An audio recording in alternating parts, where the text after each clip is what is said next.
In this video, I'm going to talk about a common investing mistake that a lot of us are making that can actually cost you about $250,000 or more when you retire. I'll also cover a few other strategies that'll help your retirement grow, so definitely watch this video and hopefully you'll learn something new. Now, if you just found this channel, I'm Jason with Honest Finance, and I make a lot of videos on different topics that'll give your life and your finances more value. So feel free to subscribe if you guys like this type of content, or just give this video a like. But now let's start talking about your retirement. Before I tell you how you can easily lose 250 grand, I first want to tell you a story about how I found out about it first, so just be patient. So a few years ago, I was looking at my retirement account and I realized that the returns that I had been getting had actually been about 3% lower than what the S&P 500 had been doing on its own. And this was really odd to me because the market had actually been doing about 12% every year at the time, and I was about 3% lower than that, so I was wondering what the heck was going on. I had one of those target accounts where you just set the year that you plan on retiring and then they do the rest. It's a really easy approach for most investors because they do all the work for you and then you don't have to think about it until you retire. Now, I'm not against target funds at all, but the common mistake that I found with most investments is called your expense ratio, which is how much you have to pay for the assets, and it can be very expensive if you don't pay attention to it. I found out that my expense ratio for the target fund was 1.8%, and that's what they were charging me for my assets every single year, and that's so expensive. So even if you make a bunch of money or you lose a bunch of money, you still have to pay the stupid expense ratio every single year on all the assets that you have. And then on top of the expense ratio, I also noticed that the fund itself wasn't even performing as well as the S&P 500. So not only did I lose 1.8% because of the stupid expense ratio, but I also lost out on even more gains because the account manager didn't put the money in the right assets. I had my account open for about 5 years before I realized there was even an issue, and once I did see the problem, I moved all of the assets into cheap index funds. The reason I'm telling you this story is because how many of us out there have accounts that have been open for 10 plus years and we have no idea what the returns have been or how much the expense ratio is costing us? I thought I could trust the target fund and the company I was with, and that's why I never checked it for 5 years, but it turns out that that was a really big mistake.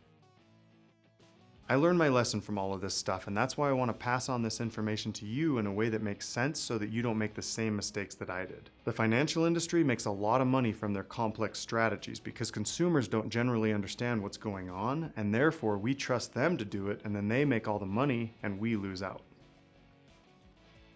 And it's totally smart on their end because statistically, how often do you ever switch insurance or investment accounts?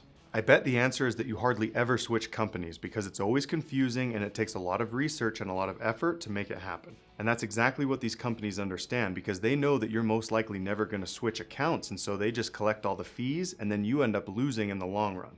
Expense ratios are found with your financial advisors, mutual funds, 401ks, ETFs, all that kind of stuff. Basically, any fund with multiple assets is going to have an expense ratio, but the problem is that sometimes the expense ratio is way more for other companies for the exact same assets. It's kind of like Costco and Best Buy selling the same TV for different prices. You'd obviously go for the cheaper one if they were identical, which is how it is in the normal market, but the problem is that for most consumers, it's not that way when it comes to investing. Because all of this has to do with who you're investing with, which I'll talk about in a minute. Now I'll explain how the expense ratio can end up costing you 250 grand when you retire, so pay attention here, and thank you for being patient. To keep the math simple, let's say that you start investing when you're 25 years old and you end up putting 250 bucks a month into an account every single month for the next 35 years, and it never changes. For most of us, you're going to end up investing more when you make more money, but just to illustrate this easily, I'm just keeping the math as simple as I can. Now let's pretend that the whole time you have this money invested that you're paying 1.5% to an expense ratio, and then the market averages 10% in returns the entire time as well. So with this basic math and a 1.5% expense ratio, you're going to end up with $609,000 when you retire, which sounds pretty good. But if you didn't have an expense ratio the entire time, you'd actually end up with $864,000, which is almost 250 grand more. The reason that 1.5% totally destroyed your account is because all of that extra money could have been compounding for you over the years, except it wasn't. Instead of all that money working for you the entire time, it just ended up working for the investment firm, which is definitely not in your best interest. Now just imagine that you put way more money into your account over the years, or you started investing even earlier. In these cases, that stupid expense ratio could actually cost you over $500,000, which is way too much money. Now here are some easy solutions you can do right now to stop the expense ratios from hurting your retirement account any further. The first thing you need to do is to obviously find out how much your expense ratios are costing you, so find that out first. Then once you've figured out how much your expense ratios are, compare your actual returns to the S&P 500's returns for the same years. Because if the S&P 500 went up 12% last year, but you went up 15% with the 2% expense ratio, then it's still better for you to have that fee. But 95% of the time, this is not going to happen because usually your account is just going to match the S&P 500 or it can do even worse. Now, once you've got these numbers, I want you to look inside your own company that's funding the account and find out if they have any cheap index funds, because that's what I want you to move everything into. Now, if you do all the research with the company you're with and you realize that they don't have any index funds with cheap expense ratios, then you're going to want to migrate your funds to someone who does. And if you don't know what low-cost index funds are, don't worry because I'll explain what they are in a minute. But for right now, let's talk about my recommendations of where you should move your money if you need to. For starters, I'd recommend looking at the company Betterment if you want fully automated managed funds because their expense ratio is only 0.25%, which is so cheap. Because they manage all your money with computer algorithms, they don't have to pay their advisors with all those stupid fees that I've been talking about. Your money will be allocated into low-cost index funds, which is what I recommend you do anyway, but the cool thing about Betterment is that they're going to help you choose which funds to invest in. They've got all different types of accounts to choose from that are fully automated to meet your specific goals and your needs, just depending on what you're looking for.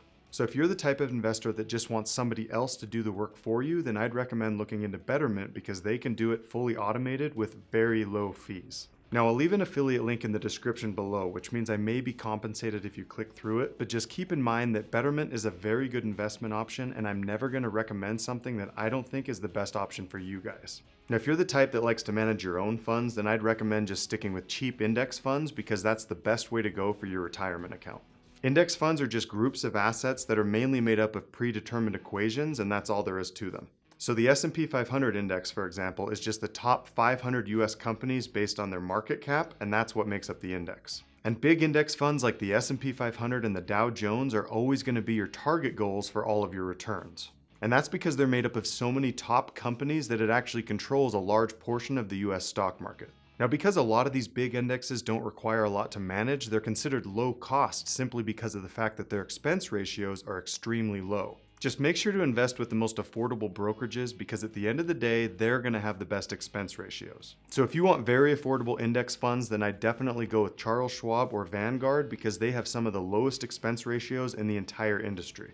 They've got a million products to choose from, and they'll always be the cheapest if you like to manage funds yourself.